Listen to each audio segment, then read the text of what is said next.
Midweek update. Last one of the week for this week, but we are here. Austin Peterson. I mean, the personality matches the shirt. I love it. Thanks so much for making the time, buddy. Hey, good to see you, Scott. Okay, so tell me, give me the full rundown. If you, I always love to read about media, and if you wanna see where I think media is actually gonna go, you look at Austin's show. Okay, give me the rundown. What time does it start? So the Wake Up America show is every Monday through Friday, 7 a.m. to 9 a.m. Central Time. So it's a 2-hour way to start your day. Wake Up America, libertarian economics, politics, news, gossip, right? Goofy stuff, clips. If you want to stay informed and have a good laugh, it's a great way to start your day. Okay, so a Republican is someone who wants to stay out of your wallet, wants to tell you how to have sex. And a Democrat's someone that wants you to pick how to have sex, but they want to spend your money for you. Yes. What's a libertarian? So something in between, right? So the idea is you get all of your economic freedoms that Republicans say that they want to protect, and then you get all of your social freedoms that Democrats say they want to protect, but then they never end up doing it anyway. So a libertarian is someone who believes in economic freedom and personal liberty, right? Both. You get all your freedoms all of the time. I always thought, it's kind of a cliche thing that's almost annoying to hear people say, but like in a different country, there would be different the parties would be, there'd be 3 or 4 different parties, and one of them would be that. In America, it's 2 parties, and they both want to run one part of your life for you. And it is a very kind of conflicted thing. I really thought with Trump, I don't think Trump's a conservative.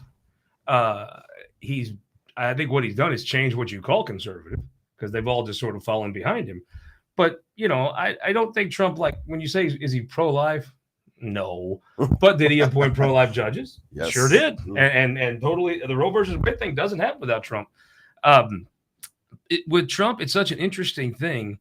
I actually think Trump has, if you really just sit down with Donald Trump, I'm not sure he's not somewhat close to being libertarian, but if a tax credit's there, he's going to use it. Right. No, typically if you try and apply an ideology to Donald Trump, you're probably going to make a mistake, right? Yeah. Your premise is flawed, right? He's doing what he thinks is in the best interest of America based on in the best interest of Donald Trump. Right. Yeah, exactly. Which happens to align with the interests of Donald Trump.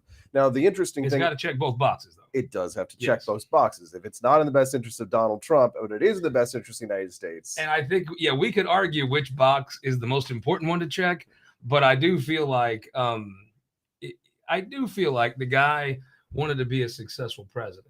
Let me ask you this. Yeah. Do you think Donald Trump is a successful president? Yeah, I do too. Yeah, actually, I do. If you took his statistics, the way we would judge Obama, Bush, Clinton, and you looked at Trump's, I'm not sure he wouldn't be the most successful president of my lifetime. But he acts like a jackass all the time. Yeah, I don't agree with him on his trade policy and tariffs and things like that, but no doubt the United States was getting screwed and taken advantage of by our partners. And I agree with that. And we have absolutely been the butt of a joke from not just our enemies overseas, but our allies overseas who have laughed at us. And Trump, just by saying, hey, our allies need to step up in regards to the amount of spending that's being done in places like Ukraine. Germany needs to step up. He called it in regards to the pipeline of energy from Russia to Germany. He knew that was going to bite them in the butt. And sure enough, when Ukraine popped off, it did bite Germany in the butt. And they had a very cold winter last year. But the reality is that the United States has been laying down, bowing to our enemies and saying, yes, ma'am, thank you, ma'am, whatever you want to do to us. And Trump put a stop to that. He said, you know what, I'm going to put America first. And even if he doesn't sort of intellectualize all of the things that maybe Ronald Reagan's cabinet might have intellectualized in regards to economics, he has a gut instinct that tends him towards libertarianism more than his predecessors. Now let me talk about politics. I want to talk about the show, but I want to talk politics first. If Trump would have got off Twitter when he was elected president, I think he's reelected. Agreed. Yeah. If they would have not taken his Twitter account away after he lost, I think he's an afterthought in American politics now. Agree or disagree? Agree. Yeah. I think it was. I don't think these people are dumb. Like, I don't think the people on social media that run these companies are stupid people. I think if you're Twitter, you love the president of the United States saying insane things everybody wanted to read on your platform. It's a good bit. If I owned Twitter, I would never have took him off just because it'd make me money, and it's a free country. I think Trump's shtick when you're president and you're saying this. I was raised that the president doesn't talk like that. That's just even Bill Clinton was pretty candid, and that was weird because Reagan, Bush again, Obama.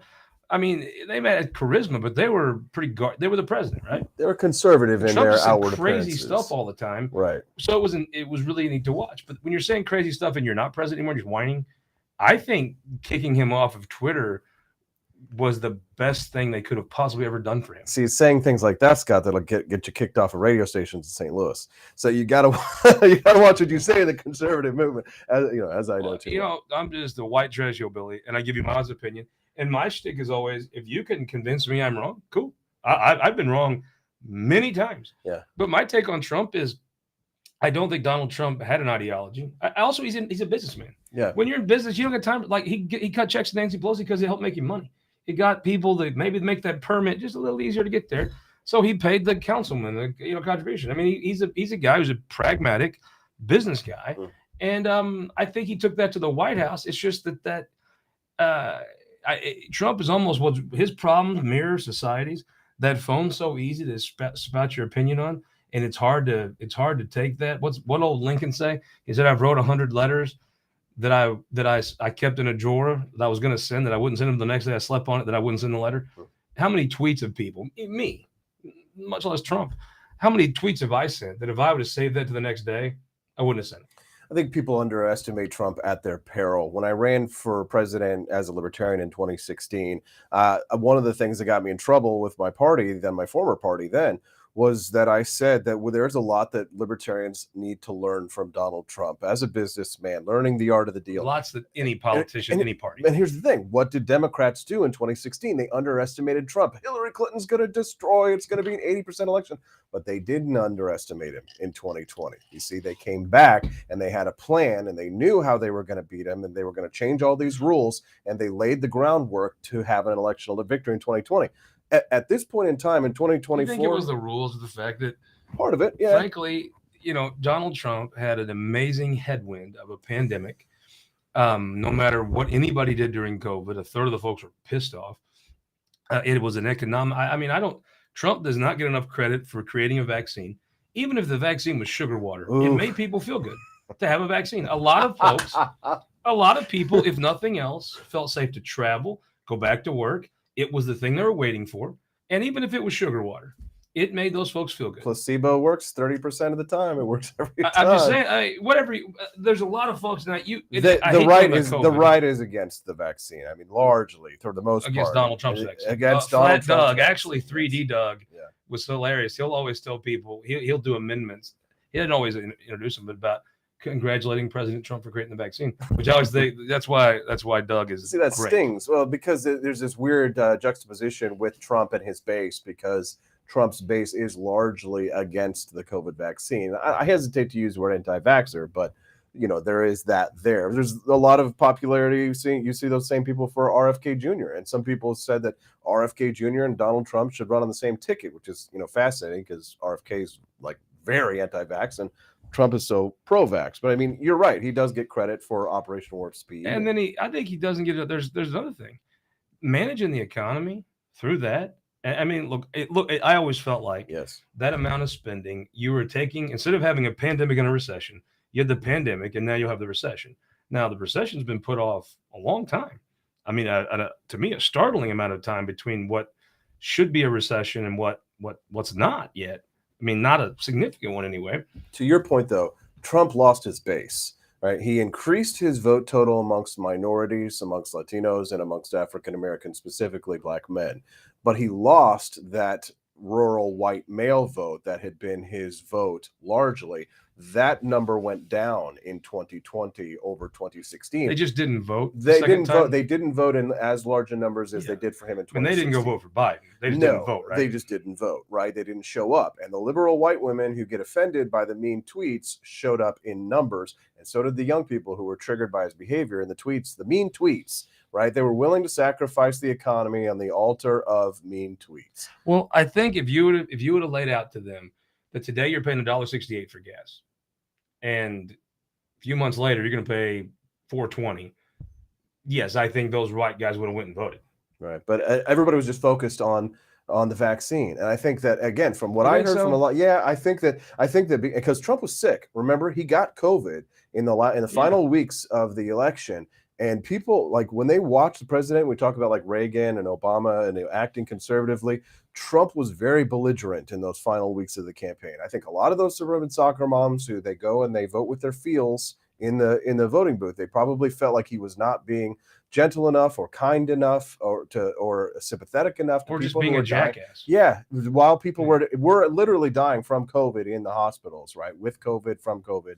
Right, that's another subject, right? So I think that they probably didn't seem sympathetic enough, and also his base was upset because he didn't build the wall, he didn't come through with some of his promises that he made, his campaign promises, so they didn't show up But to I vote in mean, the same as numbers. there's no as they one would. that's going to do that. Well, Or the election was stolen, as Donald Trump says, which is another fact. that's sad. That's sad. I think that's the part of Trump. Like, if you're Trump and you don't want to, you want to come up with an excuse of why you lost, right? You say this state changed the rules. You don't say the election was stolen when it just wasn't. And I would do shows and people would ask me, and it was so funny. I would do a radio show and somebody would ask me, like it was a gotcha question, did Donald Trump win? I think I did Donnybrook or something. And they're like, did Donald Trump win? I was like, no, he lost.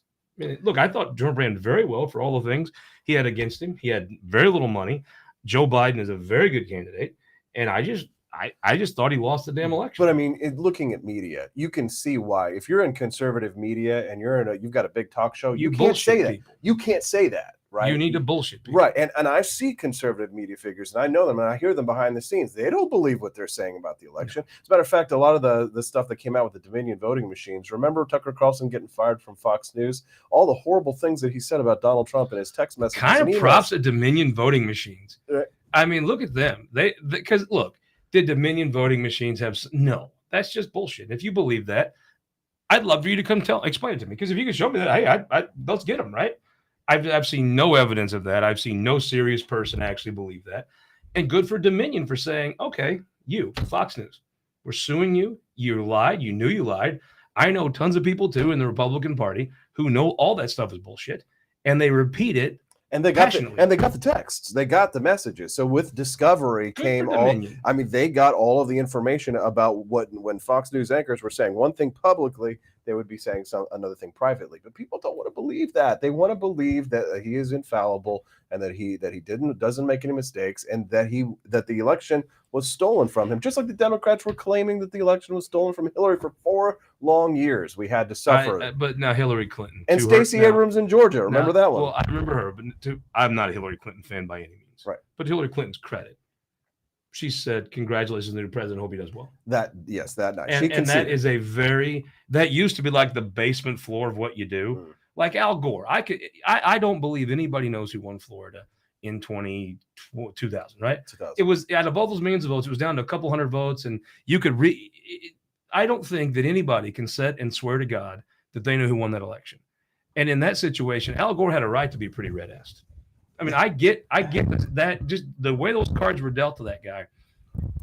I always respected the fact he went and made a speech and said, "I lost. Congratulations. This has got to stop." Fair enough. He didn't like it. The Supreme Court did some stuff that was unprecedented, but he won. The hanging chads. And Al Gore said, "Okay, you got it."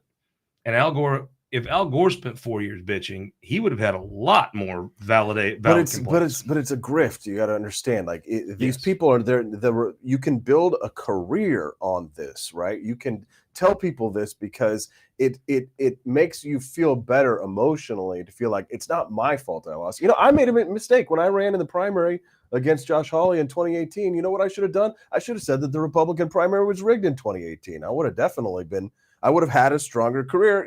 I could have stretched it out for months, who knows, for years, right? I would have had a bigger show than just Jefferson City. It would have been, I mean, I see your argument. I fundamentally believe it's not true, but well, I see the point. I fundamentally think that from a political standpoint, right? Yes, I think the folks that were willing to believe that Donald Trump secretly won the election, there was some big cabal, would believe other dumb things too.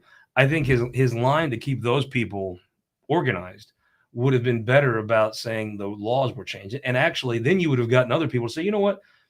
I understand that Missouri did some things for COVID voting, right? They did some innovations and did things differently.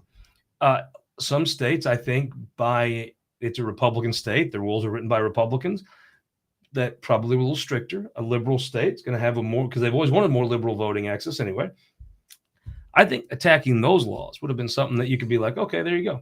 Much better stuff. If you lose an election and you admit defeat and you say you lost, people think you're a loser and they won't fund your nonprofits and they won't send your PAC any money and they won't buy any of your merchandise. If you lose and your cause was righteous because you were cheated, then you're a martyr and people will continue to support you. I think you're a better martyr if you say, okay, I lost because you changed the rules that were, you put bullshit rules in. And I think you could have someone like me. Like, I don't think Donald Trump got more votes than Joe Biden. I just don't. I'm open to be convinced. I would love to thought I voted for the winner. That would make me feel good about myself to think I supported the winner, but I didn't. I supported the loser. I think if you sit in Pennsylvania and said, hey, this is bull crap. The rules you put in were unfair, wrong. That is something real I think that would have been a much better argument for Trump. But do you think that these indictments that are currently going on right now are one of the factors that he has to continue that? Well, I was going to build this question for you. Trump doesn't get enough credit for the economy, doesn't get enough credit for the vaccine. Even if the vaccine was simply an economic comfortability thing, he doesn't get enough credit for that. I think he gets enough credit for the economy because you've seen a lackluster economy since. But I do think that Hillary Clinton, whatever she did with those emails, and I have no idea what she did with emails, but she did something that my gut tells me if the Department of Justice wanted to arrest her, they could have. They could have charged her with a crime. But Trump didn't do that. And I don't know. I'm hesitant to say it's Trump because it would be, frankly, out of his character. But somebody in the Trump White House said, guys, we don't do that in America. Yeah. We're not going to put our political opponent in jail.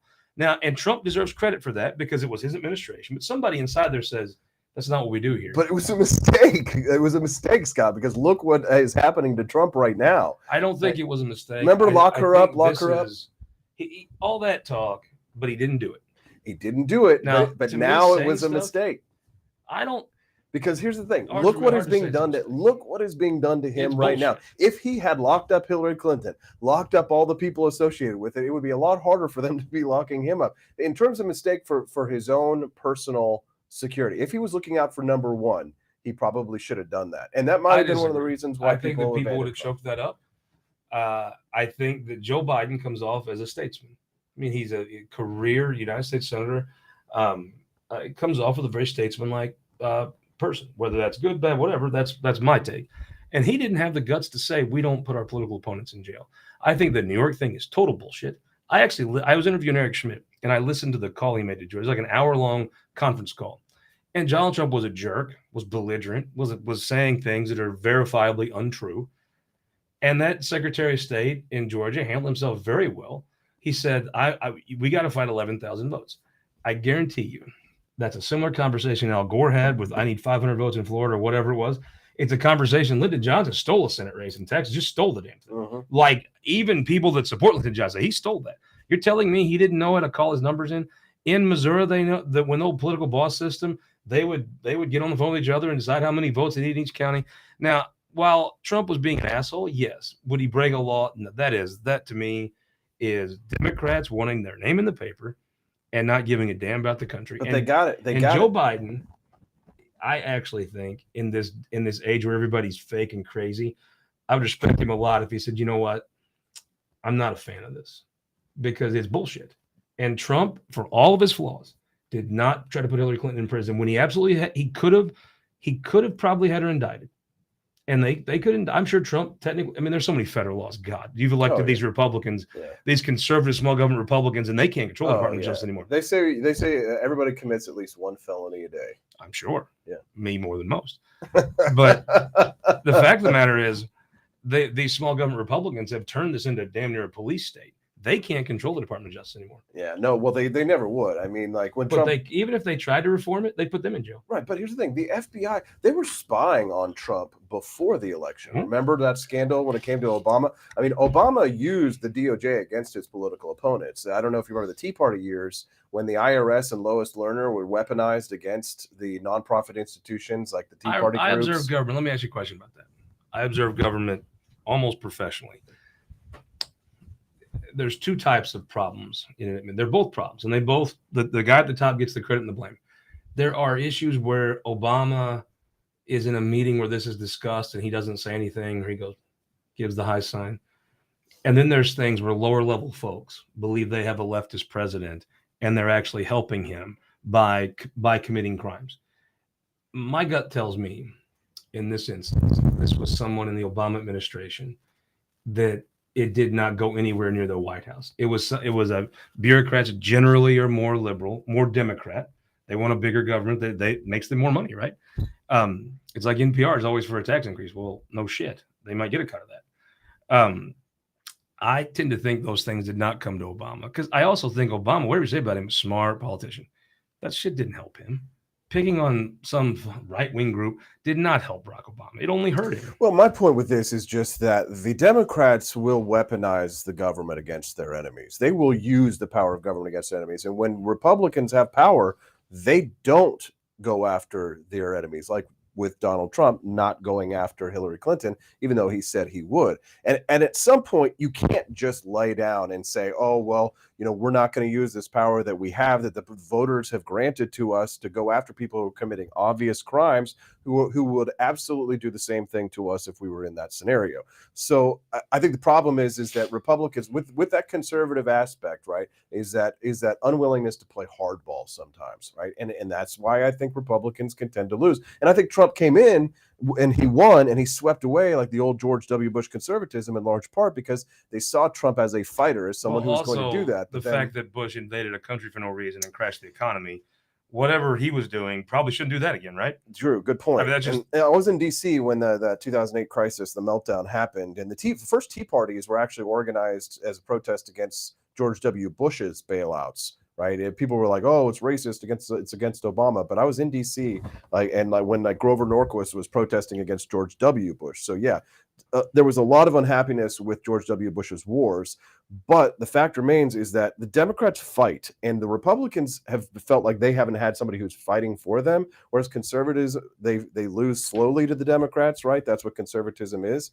And so that's why populism has largely taken over the Republican Party, because they see these people, Trump and others, the MAGA people, as warriors who will go in and fight for their cause.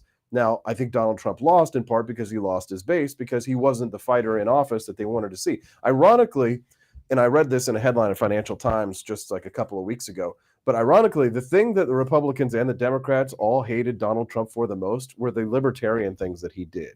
For example, Kim Kardashian comes into the White House. She does this First Step Act. She passes criminal justice reform with Donald Trump.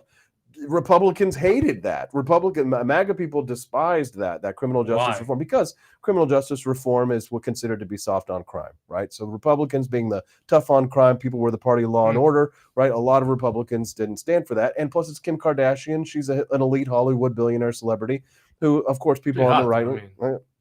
Listen, I support her in that way, right? But in regards to what the things that Donald Trump did that the Republicans didn't support were the few libertarian things that he did. And Democrats, for many of the same reasons, the vaccine, for example.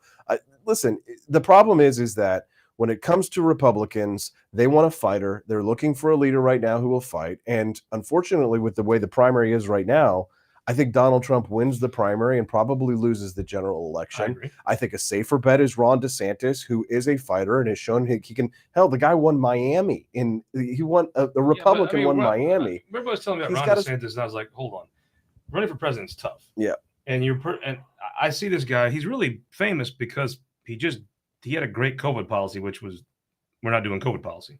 Mm-hmm. And everybody went to Florida and loved it, and he took off. And I mean, I think the battle with Disney probably hasn't helped, right?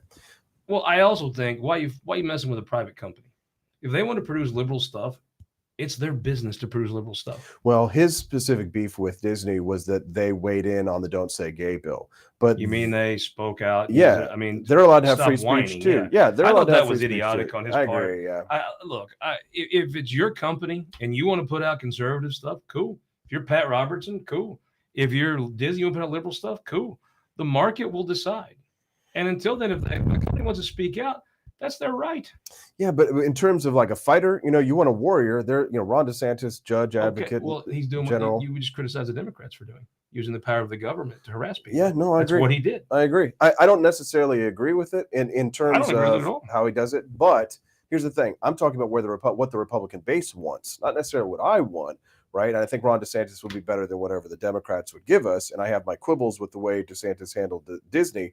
But the populist MAGA base of people want a warrior. But there's no way that Ron DeSantis can come anywhere near the shine of Donald Trump, because people compared to DeSantis to like a cover band of Donald Trump. Why would you want to listen to the cover band Ron when you can hear the DeSantis actual does band? not have the personality. Right. Like Donald Trump isn't Yeah. a bunch of policy positions. Right. He's a personality. Exactly. And if you would have wrote the policy positions Donald Trump hasn't handed to conservatives, they'd been like, no way, never.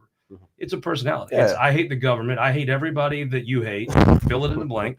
And Ron DeSantis does not have the personality to pull that off. Yeah, he does. Now, does he have the personality to be elected president? He might. Does he have the personality to pull off that? No, he doesn't. Yeah, no, I actually been enjoying watching the young Vivek Ramaswamy. He's like the pharma billionaire on there. And his to me, I like his talking points because his policies are the closest to what I believe in. Yeah, but having a young guy like that come in with his policies, he has no ability to get any of that done. Right, but it reminds me of me in 2016 when I was a young guy and I ran and I had my policies. I had no ability to get it done. But I like that people are being thought leaders and leading the way in terms of talking about the issues that I want to be. I think a Nikki Haley that's actually done some things could win the election. She could actually win. No, see that to me, no, well, maybe, but I see her very much as kind of like a reawakening of the Bush years, right? So the neoconservatives of the George W. Bush years, they're clamoring to get back in power. Many of these are never Trumpers who despise President Trump, and they want to. That's their play, neocon Nikki, right? They want Nikki to come back. What is? All right, help me out here. What is neocon? Neoconservative is someone who believes in reshaping the world to make it quote unquote safe for democracy. So it's a foreign policy position held by people who think that the world isn't that really reshaping the world to make American companies go make a lot of money to some extent. To some extent, of it. Yeah, right. So like oil wars, for example, like funding Ukraine to me is that is a neocon position. One thing. It is about hamstringing Russia. It is about making sure the dollar is still dominant. To me, the war helping Ukraine, the best argument for it is you've now taken all of Europe away from the Russian market, Russian influence, which puts it a little further from Chinese influence. It brought them back closer to us, and those ties will make money for companies here. And you're basically getting all the data and information in this war to see what they have. Now China's getting the same thing from Russia's end. I think the best argument is you're making the world safe for democracy. I could give a damn if Bulgaria is a democracy. I think you're making the world better for the dollar. Ukraine can't win. Ultimately, this conflict is going to have to come to an end, and we're going to have to find an agreement that's best for whatever parties are going to be the victors. What's that look like? Right. Russia gets Crimea. Everybody says we're good. Probably, whether we like that or not. It's not as if there are some things that you can change, and there are some things. What I love is they said Trump was in the pocket of Russia. Well, the president before Trump took Crimea, the president after Trump, they've taken the Donbass. I think that Trump was probably the only one who could have stopped that conflict before it began. If Trump was the president, I don't think there'd be a war in Ukraine today. That's my opinion. But he's not a neocon, right? He's much more non-interventionist when it comes to foreign policy. When Reagan said peace through strength, should Obama have went and protected Crimea? No, I really don't think that's Biden be protecting the Donbass? No, I really don't think that that's the responsibility of American citizens. You know what? I don't know the answer to that one. But it's not the Donbass. But the $75 billion that has been transferred from American taxpayers who are dealing with crippling inflation and Bidenomics here at home should not have to fund the conflict zone between Russia and Ukraine. That is a conflict that has nothing to do with the American dollar or the American economy, unless we're talking about the money that we're spending over there, of which much of it I think is getting laundered. And the reason I think they were actually involved in Ukraine is because of the money laundering operations that many of our politicians have through their nonprofits and through their PACs that goes over to Ukraine and gets washed around and then comes back over here. And we're going to find out a lot more of this because I just heard today that Hunter Biden, they're looking at an indictment coming up for Hunter Biden coming up soon. And with all the pseudonyms and the national... They got caught with that, didn't they? They tried to slip that through. That judge said no. Yeah. Now, all those pseudonyms that Joe Biden was using when he was vice president in order to communicate with his son with all the dirty dealings, I think that that's really for a lot of our politicians. Right. That's my conspiracy. I want to close talking about the show, but do you believe that Joe Biden colluded with his son, who's obviously a dirtbag, Mm-hmm. and made money selling influence meetings, his name. Yeah. To around. You think he did that? Yeah, I absolutely do. Yeah. I'll say I don't think that. At least, and maybe I just hope he didn't. Maybe Well, I just hope he didn't, because I'd like to think that we have a government that's not corrupt. But The things about Joe Biden, man, it just doesn't come off that he's that guy to me. Now that's just my white trash gut. How do you think these politicians go in and they're making $140,000 a year, and then all of a sudden they become multimillionaires, Scott? Well, how does that happen? Where does that money come from? I think that happens.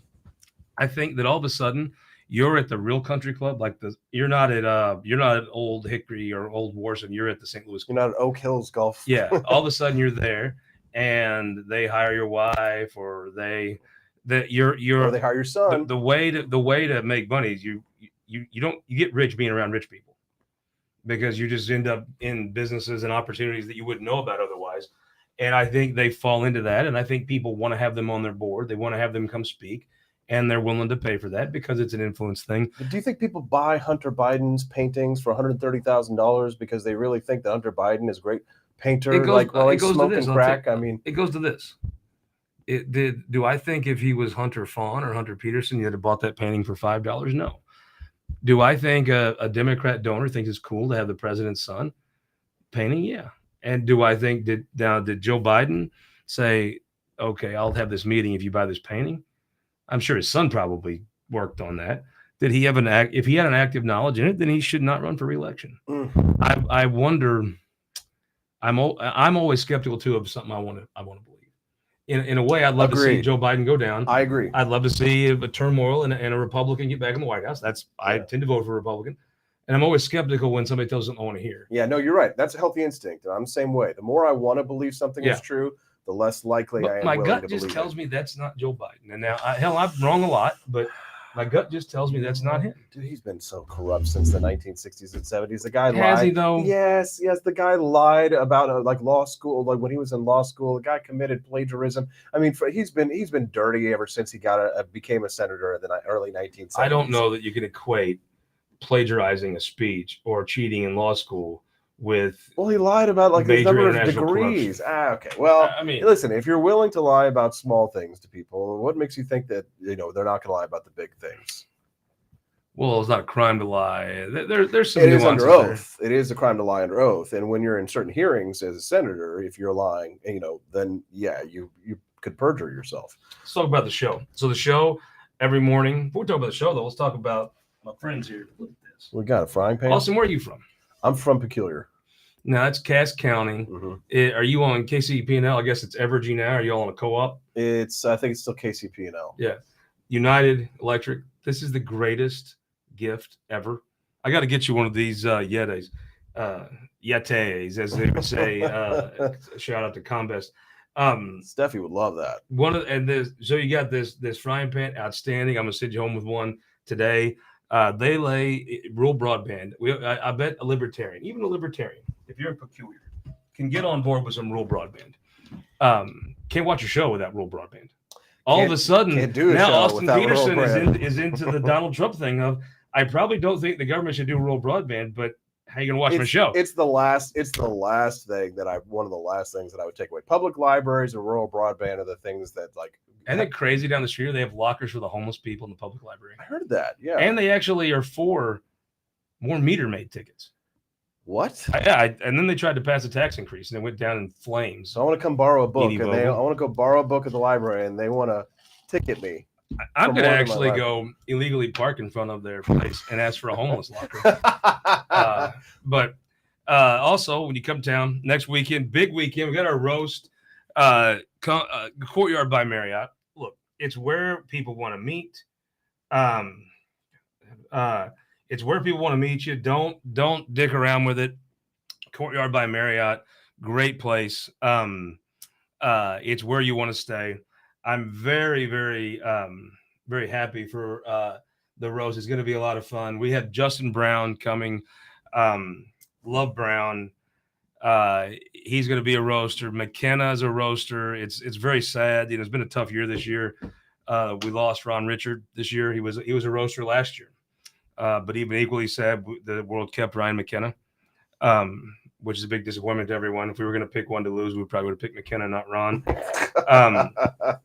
But I love Haux and I love Knight. I mean, Dan Haux is this great dude, and I'm sure he spent 7 years now spending his entire day voting for guns and abortion bills, and then he votes for Lincoln's budget at the end of the year, like every House member does.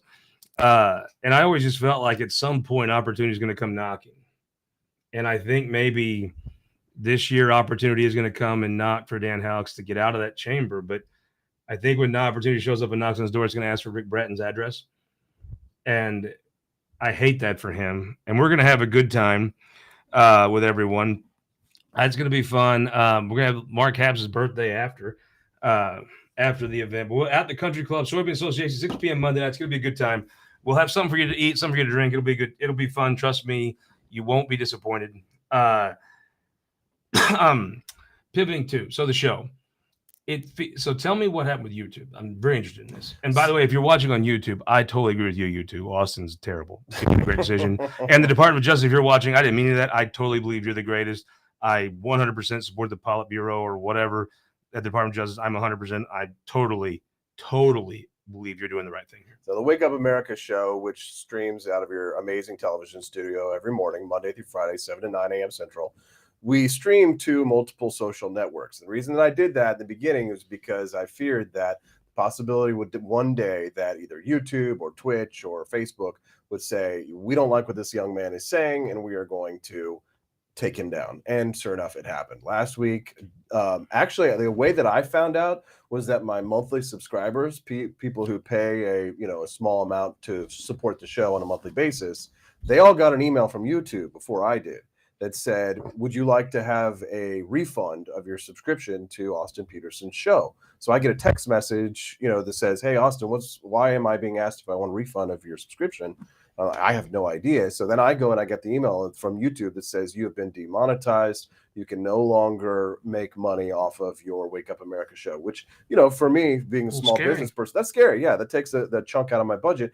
And it breaks the contact that I have with people who are supporting me, indirectly through YouTube, which is one of the problems of that model, right? And I do have ways to sort of work around that. And some people are supporting me directly on my website at wakeupAmericaShow.com. But some people, they just prefer to make it easy, just do it through YouTube, and that's fine. Well, that took a pretty big chunk out of our monthly production budget. And when we announced that that was the case, Rumble.com, which is like one of YouTube's biggest competitors, which is more, Dan Bongino, right-leaning content. Donald Trump Jr. is big on there, and his wife, Kimberly, I forget her last name. But they reached out and said, hey, we want you to host your show here. We'll feature you. We'll support you. Great. So Rumble.com stepped up, started featuring our show. We went from that's awesome 1,000 or 2,000 views per episode to 50,000 views per episode. We not only did we replace all the income that YouTube took away from us, but we actually edged it out, and we now increased. And how long did that take? Our monthly total. It took us a day. That's amazing. That's congratulations, man. Yeah, thank you. I mean, to me personally, if YouTube doesn't want to have you on, fine. Yeah. But good for Rumble. I mean, good for Rumble for saying, you know what? I do believe places like YouTube put their thumb on a conservative faster than a liberal. Yeah. And again, that's their right to do that if they want to do it. But it's also people's right to say, you know what? I'm going to go now and get rid of my premium YouTube subscription, and I'm going to do the Rumble. I think that is a tremendous thing. And do you think that's where we're going? Yeah. With everything in life, I think I had this conversation with Clyde Lear last night. I think we're going to go, even in newspapers, which will be websites. You have one conservative, one liberal. They're going to fight. Just like with Hearst and Pulitzer, when journalism was in its golden era and all that, it was yellow journalism. It was the most successful it ever was. A rational person could sit down and read one story from one, another story from the other, and they put their sense and they figure out what's happening. I'm not sure that's not better than just kind of a left of center view of the news. They say is fair.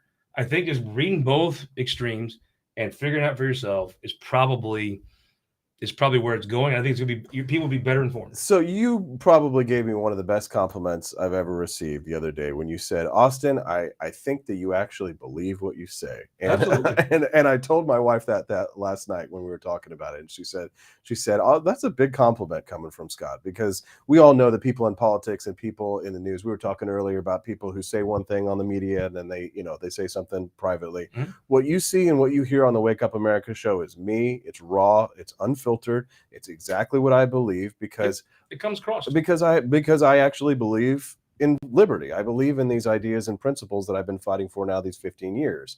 So rumble.com is a platform where people like myself, who we don't fit in well with that mainstream media because of that raw, unfiltered thing. We don't say just what the partisans of the right want us to say. We'll say some of the things like what you said, like about Donald Trump. You think he actually lost the election. Sure. That's cancer. And conservative talk radio or anything like that, you can't say that and not get a lot of angry calls and emails and possibly get canceled, as I was when I was on that network in St. Louis. They didn't like what I was having to say. They were getting complaints. They didn't want to hear me saying what you and I have been saying this last hour.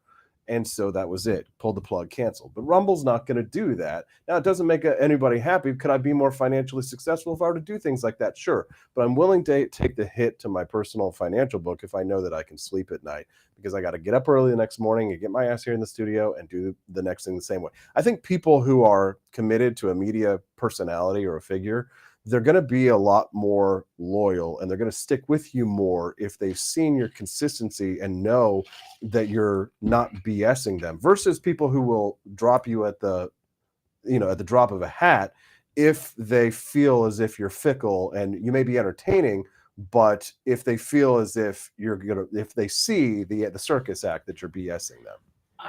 I'm not the good test case, right? Because you get to meet some people in media, you get to know them, then you watch their show or whatever, and you kind of like, well, oh, he didn't mean that. So maybe, but to me, when I'm dealing with a politician or a media person, it is a great quality, and very few politicians have it, and very few people in the media today have it, that I think the person actually means what they're saying. I think they actually do mean it when they say, I believe this is happening. I'm always like, do you? And maybe it's because we're in a weird time, but I'm like when people talk about COVID, I was like, you actually believe that, really? And some of them did, some of them didn't. But I think I always thought makes you a very, very, very compelling person to follow is, I think you believe things. And I've watched you even change your mind on a couple of things when presented with facts. And that's how you actually know you believe it in the first place.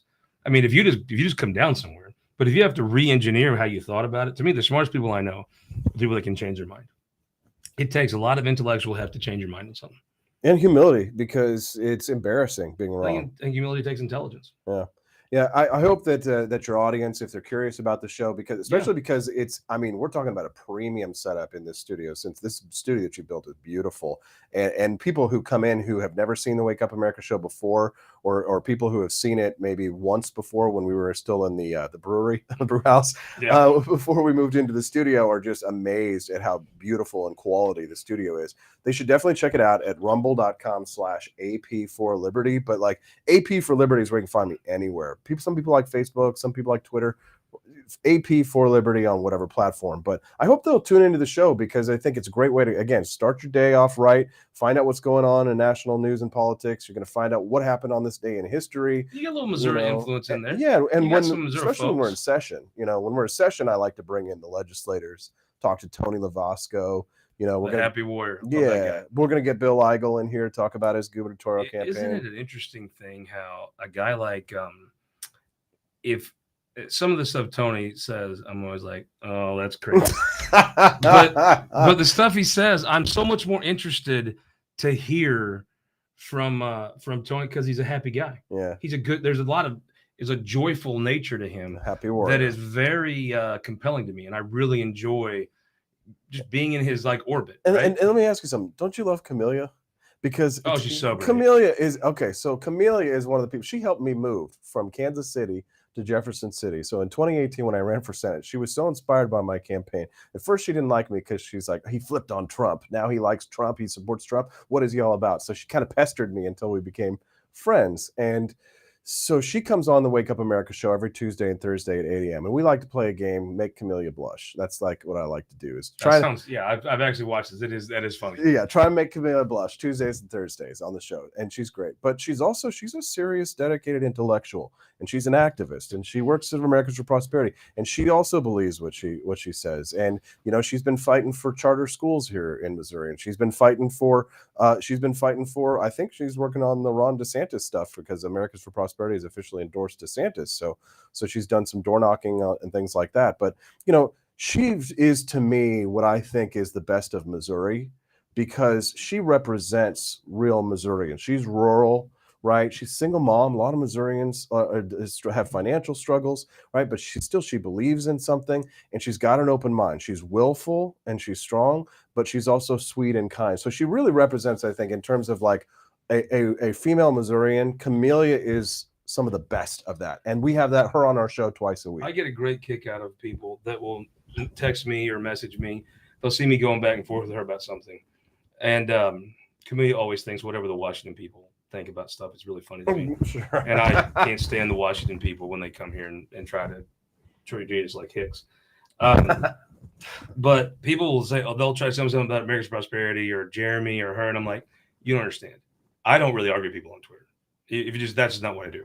I'll tweet something and people can like it or not, or go back and forth. I'm not the kind that's going to just debate you on the internet, and I don't do the fake account thing. Like if you got some, you don't do the sock account. Well, if you don't put your name on it, and you're not like, I don't follow people that aren't Missourians generally, unless it's like about the Cardinals or something. But I enjoy Twitter a great deal, but I'm not really an arguer on Twitter. But I enjoy arguing with Camellia because I respect her and I adore her, and I think everything you just said I would totally endorse. But that it's not that I dislike her; it's that I actually do like her and respect her. And that's why I don't like, people try to get my attention a lot by tweeting stuff at me. And that's just, I'm not going to play. But now with Camellia, I usually tweet at her, to be honest with you, more than she does me, because I think she's a person that she's changed my mind on things before. And I actually enjoy it because she's funny, Every good Missourian has a little bit of rural Missouri and urban Missouri to them. Like our urban cities. So a touch of urban. Well, here's the thing. Kansas City. I'm from Kansas. I'm from the Kansas City area, right? I was raised on a farm, but we would go to the plaza and we would go to Crown Center growing up, and I lived in downtown Kansas City for a few years, 2015, and I really enjoyed it. A lot going for me in Kansas City right now. Oh God, Kansas City is amazing. I can't say enough good things about it, right? But I mean, there's something about Kansas City that, like, if you've got a touch of Kansas City in you and a touch of the peculiar in you, then I mean, you're a well-rounded Missourian, right? And how do you get to the plaza from peculiar? What's that, about 15-20 minutes? Yeah, about 30 max, right? So I mean, a good Missouri, Camellia to me sort of strikes me as someone who, she comes from a rural area, but now she's she's an activist and she's working in politics proper, so she's gotten that more sophisticated air. Who's a perfect example of this? Ben Baker. Ben Baker is a perfect, Representative Ben Baker from Neosho, right? Started out small town, a mayor of a small town in Neosho, where then works his way up to representative, and now here he is, one of the more respected people. Really, started in that rural Missouri attitude, spent time in the legislature, and has grown more sophisticated by it because just with his contact with people here in Jefferson City, right? And he and his wife, now they have a good broad perspective, because when you really look at everything that Missouri has to offer, despite the fact that we have this, and Camellia said this the other day on the show, despite the fact that we have this urban rural tension here in the state of Missouri, there really is, we need each other. Maybe we don't need the crime of St. Louis, and maybe we don't need the liberal politicians of Springfield to some degree, but to a large degree, Kansas City needs peculiar, right? And St. Louis needs St. Charles to an extent. They feed off of each other, and while there are pros and cons. Tell St. Louis people they need anybody, you got you a job cut out. Yeah, no, for sure. But I mean, again, tell peculiar people that they need Kansas City, or Kansas City that they need peculiar, and they'd say the same things. I think Kansas City people are like, if you go to a Mizzou game, a lot more Kansas City people are going to see St. Louis people. You go to the lake. Kansas City is much more in tune with the state than St. Louis. St. Louis is, and I think it's being the easternmost western city, you just have a more friendly demeanor. And when you're the westernmost eastern city, you act like it a little bit. Yeah. And there's a lot of great things about St. Louis. Yeah. But the Cardinals. Yeah, I was trying to think of the second one, but I'm sure it's there. the brewery. But after that, I go to St. Louis often. I'm going to go there this weekend. I really like it. But there is a there's a part of Kansas City that has momentum right now. And speaking of peculiar, I am going to Peculiar on the 15th of October. Peculiar Winery? Peculiar Winery for a Sopranos night. Vito from the Sopranos is going to come. Yes. And I'm heading over the 15th of really? October. Vito yes. from the Yes, Sopranos? Vito from the Sopranos Cool. is heading over. I'll send you the invite here I got. Yeah. It's going to be fun. Hey, I got to go. Thank you so much for the time. I could do this for another hour. But Austin, so 7 o'clock to 9. 7 to 9 If you miss Central. it, you can watch it later. I have to say, you know, when I drink, 7, I can miss that pretty easy. But I like the clips you put on AP for Liberty, wherever you like to do stuff. And I have become a big fan of what Rumble's doing. I'm serious. You could be the biggest liberal Democrat. I get it. I think, you know, I respect that point of view, but be careful. One day the worm will turn and corporate interests will start to mute you. I like Rumble because you say what you want. I just don't think you get any closer to whatever your goal is by stifling speech. Yep. Find me at rumble.com/AP4Liberty. Watch the Wake Up America show and enjoy this beautiful studio that Scott has graciously donated for us to use in the mornings, and we're grateful for. Awesome. Thank you so much, buddy. I'm going to get you that skillet because I don't want to not. Okay. I don't want to screw that up. Thank you guys. We'll see you Sunday.